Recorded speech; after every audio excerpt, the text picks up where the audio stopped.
Nimesikia ndugu yetu ya mwisho Matiangi, mimi nilimwambia nikiwa hapa Tindri siku nyingine hata kiti ya chairman ya Kettle Dip hawezi pata.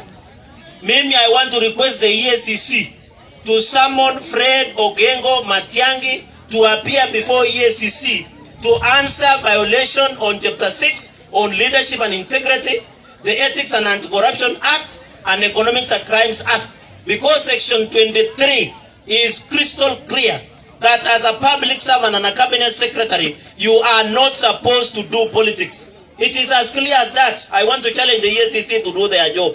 And secondly, usitutishe na kiburi.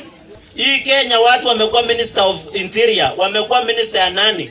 Hapana tisha sisi tutakwambia sorry plus mutio. We want to tell you respect Kenyans, don't force us. Na kama wewe unataka kuwa campaign manager Raila Odinga, resign from Ministry of Interior, alafu uende ukwe campaign manager ya Raila Odinga wewe unataka huko. Ama namna gani wananchi? Umeje gimuwa ma William Gitio. Now we want to say hata Matiangi akitutisha from morning mpaka evening. The 5th president of the Republic of Kenya is Dr. William Samoei Kipchirchir Arap Ruto.